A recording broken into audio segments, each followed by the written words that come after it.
nation's progress, Ayan na. the status of... Ayun na, suminghot na. Pasya dyan ng ano. We often speak of development in Ayan terms na, of economic growth, Oh, no. infrastructure, Bongbong Marcos, pinahiya ang Pilipinas sa United Nation. Literal na nagkalat ang anak ng kagwang. Oh my gulay, biglang tumulo ang sipon habang nagbabasa ng script. Pasintabi sa mga nagtanghalian. Anak ka ng kamuti ka, pupunta ka lang ng United Nation para mambudol, tapos pinahiya mo pang Pilipinas. Alam mo naman yung, bago ka magtalumpati, pahid ka muna ng sipon mo. Pambubudol sa United Nation, magtagumpay nga ba? Anak ng kamuti, kitang-kitang ebidensya. Dalawang sundalo pabalik-balik sa kampo. Malay putangin mo. Mabubuisit na naman ang mga bubulistang tanganista nito, yawards.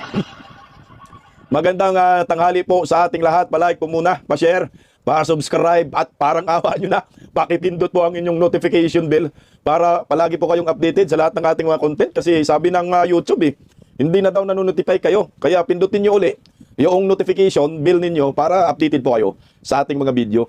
Kung hindi naman po mag-notify, alam nyo na, tanghali, mga 11:45 or alas 12 ng tanghali, may video talaga tayo dyan. Tapos sa gabi naman, mga 8:45 or mga 9 PM, may video talaga tayo.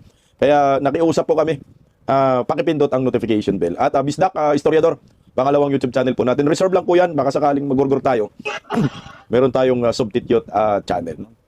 Sana gawin na rin natin 100,000 subscribers, mga almost 50,000 na yata yun. Okay, isang kahihiyan sa ating mga Pilipino na yung leader ng bansang Pilipinas ay pumunta ng United Nations para magpaipal. Muntakin mo siya lang ang kaisa-isang head of state na pumunta dyan sa mga forum na yan, anak ng kagwang. Parang wala tayong problema, no? Pero yung ibang head of state, hindi pumupunta dyan. Nagpadala lang ng delegasyon. Nagpadala lang ng representative para maihayag ang stand natin pagdating sa mga kababaihan. Pinapalabas nga ho niya, champion daw siya sa mga kababaihan. Paano nagiging champion? May kinalaman ka nga sa impeachment laban kay Vice President Inday Sara, champion ka, pambuang ka. Champion para daw sa karapatan ng kababaihan. Yung ginawa mo sa QGC, hindi namin makalimutan yun. Grabe, ang dami mong pinahirapan ng mga kababaihan at may namatay pa. Champion kang buang ka. Baka champion sa panggigipit. Umani po yan, nagsamot-saring batikos, yung talumpati ni Bongbong Marcos, daan sa United Nations. Pakinggan po muna natin. Huwag na lang natin pakinggan. Ito na. Ito po yung bidyong ito. Yung talumpati ni Bungit. Ito muna, yung medyo malayo-layo muna. Bago natin, entrada pa kasi, kita na yung pagsinghot niya dyan. Tolo si Punagad, entrada pa lang Kaya walang takas dito si Bungit. Kitang-kitang ebidensya. Kaya kayong mga bubunistang tanganista, iyak na naman kayo ngayon sa amin. Pakinggan natin si Bungit. Excellencies, distinguished delegates. It is certainly an honor to address the 70th session of the United Nations Commission on the Status of Women on behalf of the... Makabulol-bulol pa, no? Alam mo tong presidenteng ito, no? May binabasa ka na nga, nabubulol ka pa.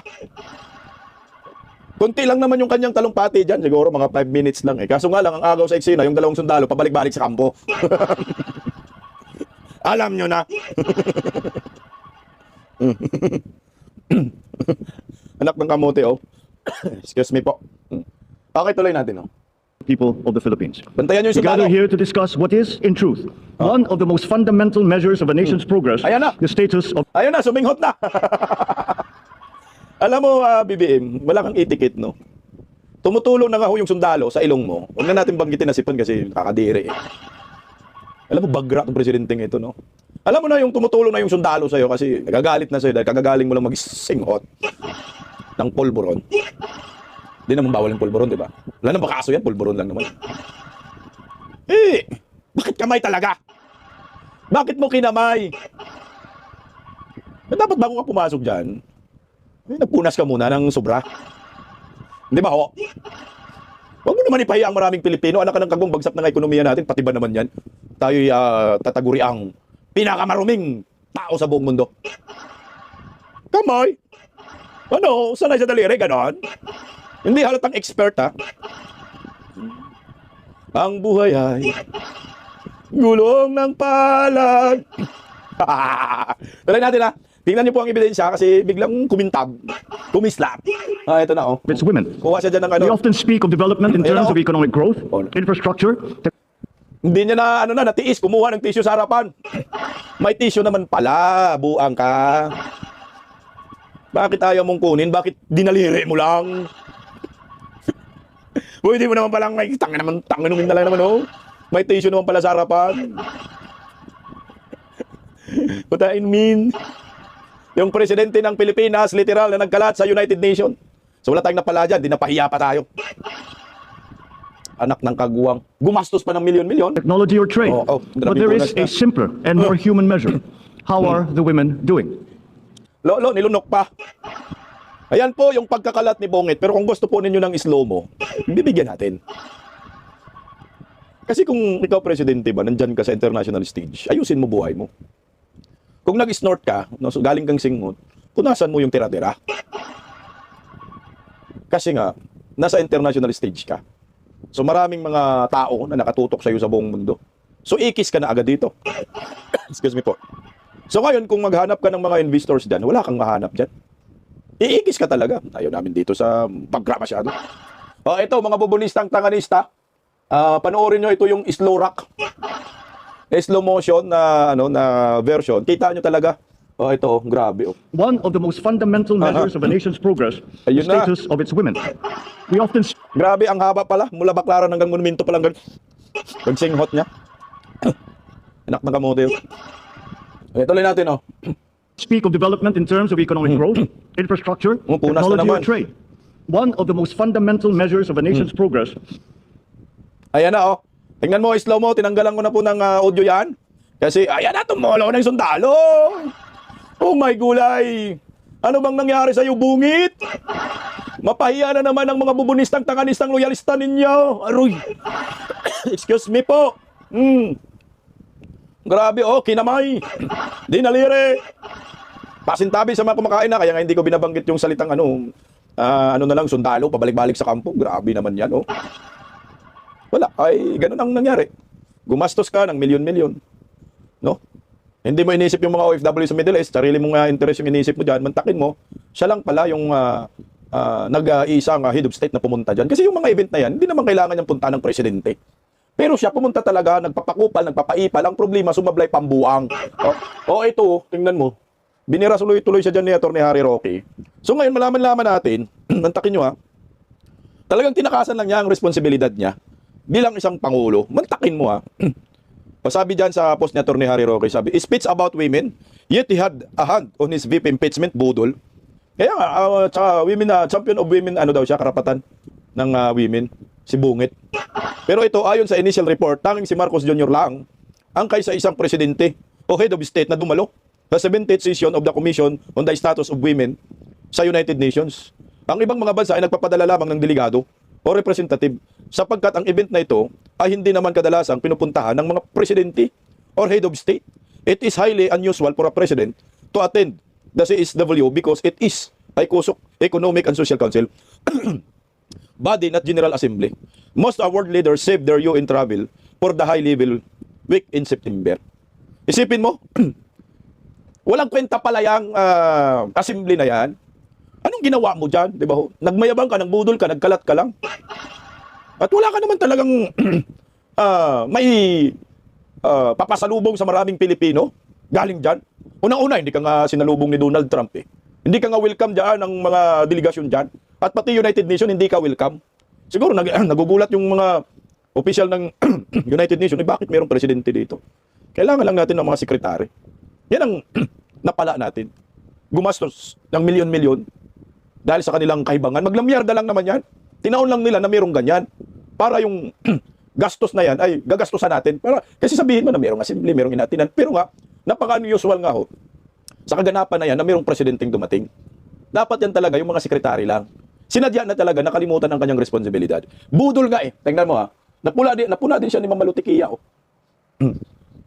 Sabi ni Mama Lutiquia dyan, to the cause of women here and abroad, he was hyperbully or was it a joke on us? He was never known to champion the cause of women. Just check where Philippine Commission on Women is. Check in budget from 2022 to current. Meron palang Philippine Commission on Women. Wala daw budget eh. Napunta kay Baki. Nada, zero. Tama ba yung pagbasa, awards? Right? Zero nga. And guess what? Is the woman his objective to such demolition year in a year out? What an insult. Seriously. On March 8, which in the International Women's Day, he descended in UN who was at the cusp of deliberating what women have accomplished, hence, unclaims the stage. Wow! Wow! Snort! Paano ka nagiging champion para sa mga kababaihan? Yung vice president natin babae. Sinabihan ka na nga ni Inday Sara, ikaw yung mastermind sa pagpapa-impeach sa kanya. Pareho kasama kayo ni pinsan mong Tambaluslos. Ganon siya kabudol, no? Ganon siya kasinungaling. Ang ginawa niya dyan, nagpaipal, wala rin namang napala. Ano bang assembly na yan? Ano bang meron yan? Tingnan mo punta muna tayo doon sa kay Vice President Inday Sara na gusto nilang i-impeach. Pero, may impeach ba kaya nila? Hindi. Yung liwanag naman kasi, yung impeachment na yan para hindi makatakbo sa pagkapangulo si Vice President Inday Sara. Idugtong lang natin ito sa sinasabi ni Bungit na champion siya para sa mga kababaihan. Di na yata alam na yung Vice Presidente natin ay babae. O, pakinggan natin. Dapat sa kanya si Martin Martinez for president na gustong isulong na pinabigyan pinaplano ng impeachment para mawala. Sa plano pagtakbo ng dating House Speaker Morales. Well, nakikita naman natin na lahat ng pagkilos laban sa kanya has something to do with 2028. Regardless kung sinong kandidato, nagkataon lamang na yung speaker ay talagang nagplano at nag-ambisyon na maging kandidato. So makikita natin yung pag-uga with the permission of the administration kasi tinitingnan na nila ng ganung kaaga yung 2028. So wala ka doon sa governance mode, nandun ka agad sa election mode na nakakapambago kasi hindi naman dati ganun yung nangyayari. Mag-governance ka muna at saka ka magplano. Yung pagdating ng midterm, di ba? Ito, unang-una pa lang unang mga buwan. Binanata na si Inday. So nakakalungkot dahil nagamit ang pamahalaan bilang instrumenta ng pag-uga sa Vice Presidente. Yung basa may tatapat na ba? Wala ako nakikita kung sakaling meron, lalo na itong papasok na epekto ng gera sa atin, dapat nabubukod tangi yung taong yon. Kasi si BP naman, trabaho lang itong trabaho, kahit palit ng budget niya, pero nararamdaman ng tao yung trabaho niya compared dito sa ang pinaka-biggest na in-inaugurate, flyover. Di ba? Parang ang hirap mo namang tanggapin na gano'n na lamang ang nangyari sa Pilipinas. May nakakita kami ng reactions from ordinary ng mga Pilipino. Yung mga nasa bibigit, yung Pangulo, ganito ganyan. Yun na ba yung nakikita ninyo ang dami ng mga Pilipino, yung majority of it? Kasi di ba nagtataka tayo bakit walang sumasama sa rally, bakit napakanipis ng tao. Pero pag ikot nyo, ang sentimento nila linalabas nila. At sa tingin ko lalo naging masidhi nung nag-announce siya. So malaking bagay yung pag-announce kasi may leader, klarado yung intention niya at yung taong bayan talagang nagpe-prepare na yun na lang tinitingnan 2028. Siguro kasi nakakita sila ng isang brand ng leadership na ang tao importante, na yung malasakit factor, bihira mo makita sa isang leader yung malasakit. Pangalawa, yung pananamit, ugali, napaka-ordinaryo. So it's reflective of the ordinary Filipinos. So yun sa tingin ko paglalaban nila kisa sa marangyang pamumuhay na ninakaw lamang yung pondo o kaya serbisyong hindi mo nararamdaman dahil nawawala ang pondo. Ayan na po. Gusto nilang impeach si Inday Sara para hindi makatakbo sa 2028 presidential election. Utak si Bongbong Marcos. Ngayon, nagmayabang si Bongbong sa UN na champion daw siya sa women's. Lolo mo? Yung ginagago ninyo, babae. Mula pa lang pagkaupo ninyo sa pagkapangulo, binugbog na ninyo ng black propaganda. Hanggang ngayon, kinukrucify ninyo. Pinipersecute ninyo. Babae po yan. Tapos pumunta ka sa UN, anak ka ng kagwang ka. Nagmayabang ka, nagkalat ka pa. So, hindi ka nakakabudol dyan. Sa totoo lang.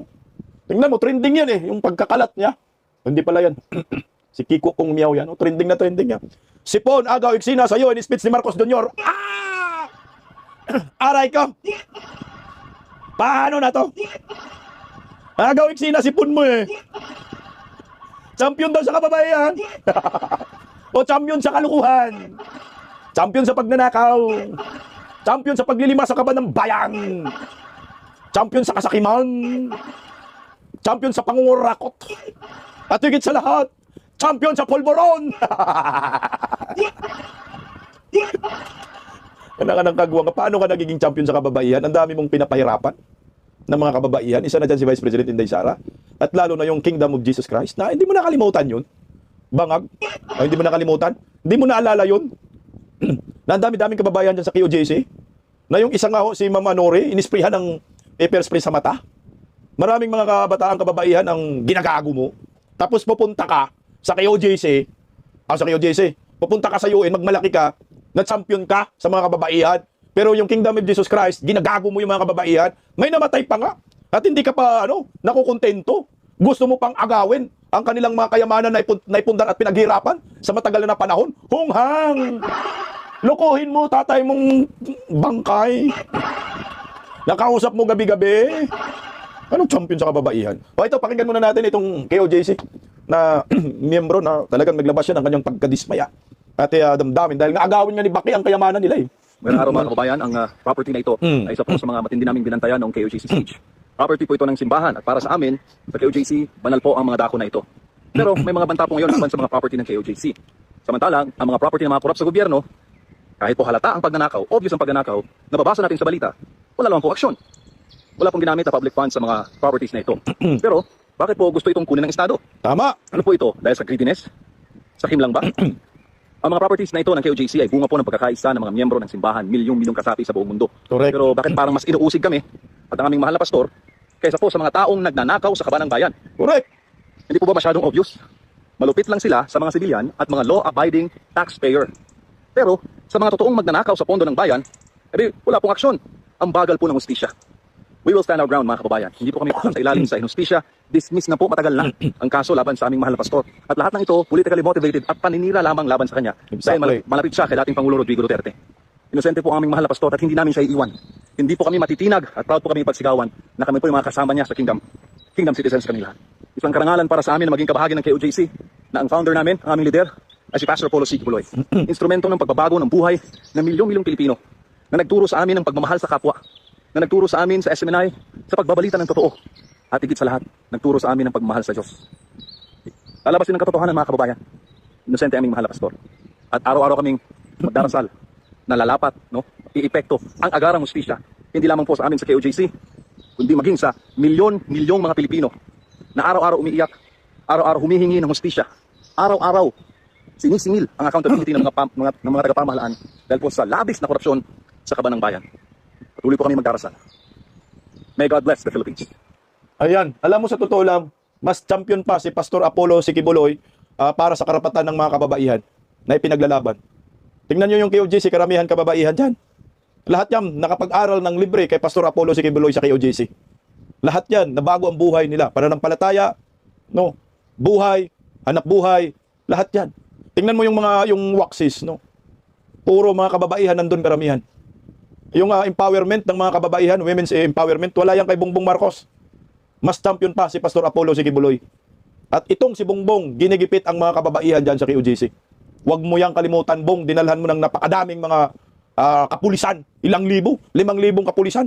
Mga Special Action Forces. Tapos ngayon, magmayabang ka, pupunta ka ng UN at champion ka sa kababaihan. Hindi nagsisinungaling ang mga video. Diyan palang kagaguhan na yan eh. Worldwide po yun, yung nangyayari sa KOJC. May kanya-kanyang live ang lahat ng mga political vloggers. Blue by blue po yun.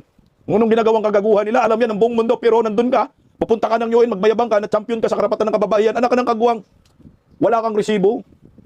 Dito palag, kay Inday Sara nung ginagawa mo, tinarantado mo. Kaya wala kang karapatan na sasabihin na, champion ako, lose mo. Kailanman bungit, hindi ka champion ng kababaihan. Ano po ang napala natin dito sa pagpunta niya?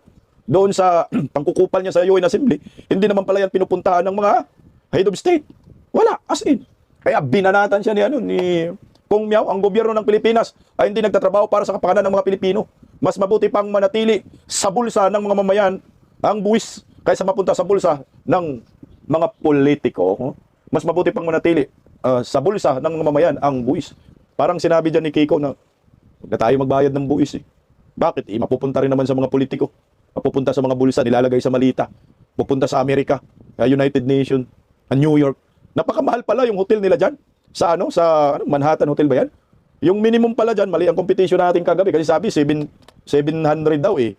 Pero yung minimum pala dyan, sa hotel na yan, anak ng kagwang, wala naman tayong napala, kundi pinapahiya lang ang Pilipinas. Minimum pala per night yan, $1,500. $1,500, ano na ba palitan ng piso kontra dolyar ngayon? Mga 60 na nga, 59 na ngayon, 0.50. Mantakin mo, mga 90,000 per night sa isang kwarto pa. Yung yung meron silang service diyan. $100 per hour yata yun, $100 per hour. Putsang ina, so mga almost 60,000 per hour yung sasakyan. Tama ba? Di pala 60,000 per hour. Yan ay binunyag din naman ng mga DDS. Mga OFW na sumugod din doon sa harapan mismo ng hotel ni Bangag at binatikos po, Itong si Bongbong, dahil bakit nandito ka sa Amerika ay maraming problema ang bansa, lalo na po sa problema sa mga OFW. Tama rin naman, ho. Bakit ka nandyan nagpapaipal, nagkalat ka lang ng sundalo mong in short? Hindi, in short, it's not. Hindi, it's not. In short, pinapahiya mo ang buong Pilipinas. Diyan sa international stage, buwang ka, pumunta ka pang hinayupa ka. Kaya narito nang gagalaiti ang mga DDS. Binisto si Bongbong Marcos. Diyan mismo sa harapan ng hotel, galit ng galit. Gusto manakit, pakinggan natin sila. Alright, magandang gabi. Si Jocelyn sa Sara Duterte Supporters New York at mga mais sa USA. Kasama ko yung aking VP, Finance Manager, at saka si Pong sa Patriotic Filipinos. Nakatayo kami sa harapan ng hotel kung nandoon ang ating Pangulo na walang pakialam kung may problema sa Middle East. Nandito siya sa isa sa pinakamahal na hotel sa Manhattan. Magandang araw po sa lahat, no. Ako po si Pong Alerta, isa pong OFW na nandito sa New York. Kami po ay nandito upang makita sa ating Pangulo, sa ating bangag na Pangulo, na siya ay hindi karapat-dapat na Banatan maging mo Pangulo yan. pa ng Pilipinas. Ang dami ng problema sa Middle East, sa ating mga kababayan na OFW, ang aming simpatiya ay nasa inyo, ang aming pagdasal ay nasa inyo. Ngunit pinabayaan na kayo ng ating Pangulong Ferdinand Marcos. Anong Correct. ginawa niya ngayon dito? Nandito nagwaldas dito sa New York City. Magkano ito? Per night dito is 1,500 yung ano lang yan, minimum. So kung $1,500. $1,500, so in minimum. Tingnan mo yung mga sasakyan na dyan nakatambay. That is $100 per hour. Standby yan, ha? Oh, ito na, sinabi na ho nila, nandiyan naman sila sa Amerika. 1,500 per ang ano daw, US dollar ang minimum niyan. So mga yung pinakamababa, so 89,000. So si Bakay hindi naman yan nakakatulog sa pinakamababa. So yung mga natutulog lang diyan, yung mga liporis nila, yung mga hampas lupa. Tingnan kayo. 89,000 yung ano per night minimum. So $100 per hour, so mga 6,000 pesos per hour yung mga nakatambay dyan ng mga service nila, anak ng kagwang. Standby, $100 per hour. Ilan nakita ko? 4-5. So they are spending $500. Walang ginagawa dito. May mga driver Hindi. dito, mga wala naman silang alam kung ano yan. At kanina po, nandito ako kanina, nag-live din ako sa Patriotic Filipinos. Nakita ko si Secretary or si Ambassador, UN Ambassador Manalo. So nandito siya kanina. Nako po, mga kababayan, may report ako sa inyo. Hindi na po suburban ng kotse niya. Nako, limousine na. Mercedes-Benz na po. Ay, Okay? tama na, So Mercedes-Benz kanon na pala. po kasaklap ang gobyerno natin. Naka Mercedes-Benz na. Okay? Nag-upgrade na. Ngunit tayong mga OFW naghihingalo doon sa bansang sa Middle East. Okay po? So, ganyan po ang mangyayari sa gobyerno natin. Tigilan na natin sana itong mga kagalukuhan na to. Gumising kayo. Manawagan ako sa AFP. Manawagan ako sa PNP. Gumising kayo. Mga talawan kayo. Wala kayong bayag. Aray ka, sakit brother. Talawang ka daw, wala kang bayag, gumising ka. Wala na, tulog pa rin dahil sa malita, sir. Banatan nyo, sir, oh. Maraming salamat po. So kanina marami kami. Kasama namin yung worst enemy namin few years ago, naging kaibigan na namin kasi ano na sila eh, pareho kami Anti-Marcos na na. anti-Marcos. So ang sa amin Ubus lang, balita eh. yung promise ng DFA ba yun? At saka OWA na $200 per OFW. Ang ending naging 20. Naging, ayun ang sinabi ni Ma'am Eloy. Ma'am Eloy, shout out sa inyo dyan sa Dubai. So marami kaming, we were wondering, $200, bakit na-mute yung awards? oh, Ay, ulit. alright. So sa likod namin, meron ding mga anti-Marcos noon. So parang wala siyang peace of mind ngayon dito eh. Kasi talagang ang daming nagagalit. Gusto ko lang tong i-share sa inyo, no. May mga haka-haka na pupunta siya ng St. John Hopkins Hospital in Baltimore. Pwede po 'yan. Kung by land, that's 3 hours from New York. Pero pag mag-helicopter, 30 minutes, 45 minutes, nandun na siya. Ang John Hopkins ay may helipad. So posible na, kaya kami nandito ngayon, inaabangan namin, posible na aalis siya at pupunta doon dahil magpapagawa ng kanyang puwet na inayos ni Mr. Puwet, ni Mr. Tubig. Anong magpapagawa ng puwet? Ano bang nangyayari sa puwet? Anak ng kagwang. Hello. So, mga kababayan, nandito po kami. Well, hindi po kami aalis dito hanggat hindi natin makikita kung anong mga... Kasi usually, ang New York ay tinatawag na the city that never sleeps. So, ito ngayon, nandito ngayon ha. So, makikita nito ngayon. Marami itong mga kababalaghan na mangyayari dito. At We've heard that he's going to have a speaking engagement tomorrow sa United Nations about women. It's so funny. Naman. Of all people, si Marcos Jr. Salita. broadcast about women's empowerment. So ang sa amin lang, Sir, Pangulo, unahin mo muna yung problema sa Pilipinas. Okay? Ayan, isang kalokohan nga, nagsasalita para sa kababayan. Ito ba, banat-banatan nyo, madam. Ayan na. Kayo naman bumanat. Manood kami, Dapat pakinig. wala dito si President Bangag dito sa New York. Dapat inakupan niya ang mga problema sa OFW, sa Middle East. Kawawa naman ang mga OFW. Iniwanan na lang niya at nagpakasarap siya dito sa New York ngayon. Literal Imagine, talaga yan. renting a hotel, $1,500 per night. And then, isang room lang yan. Isang What room about lang. the entourage? And then yun. yung mga cars pa, $100 an hour. Nagbaldas na naman ng pera. Pero magkano yung $20 lang ibigay sa OFW? That is really not fair. Dapat 10,000 mag-resign na lang. talaga si Bangag. Mag-resign na talaga siya. Tama. Idagdag ko lang, no? Banatan nyo. Ang presidente, pag pumupunta sa ibang bansa, nagcha-charter yan ng plane. Okay? Ang charter ng plane to New York, pinakababa na yon $10,000 per hour. Okay? So that is 15 hours. So that is $150,000.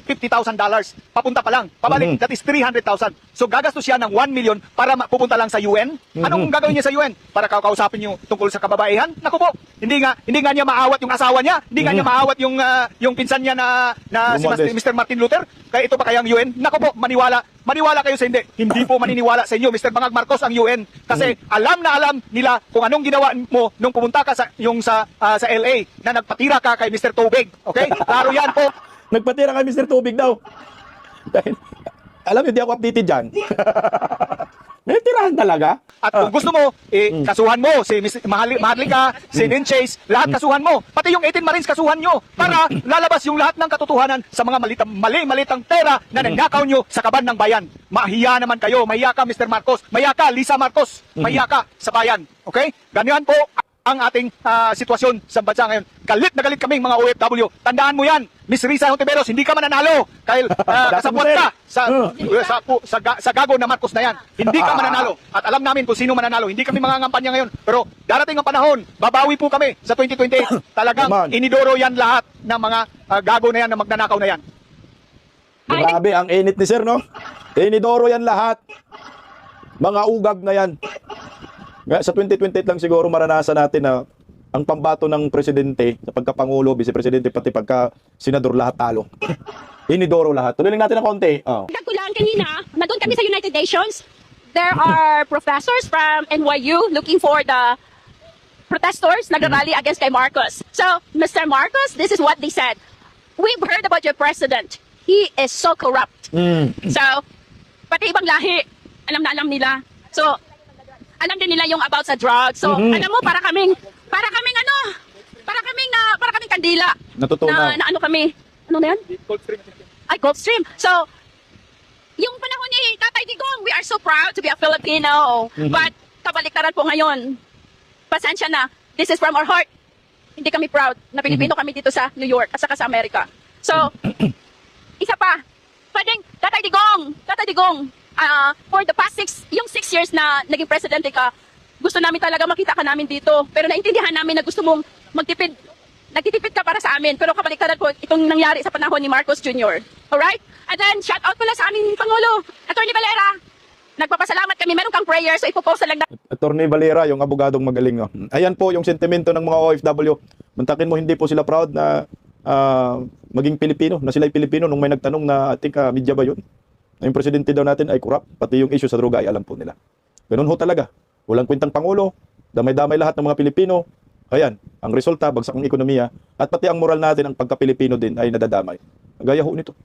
Isang kahihiyan sa ating mga Pilipino ng presidente, literal, na nagkalat sa United Nations. Anak kayo ng kagwang, there will be a day of reckoning. Bawi na lang tayo sa 2028, Duterte pa rin.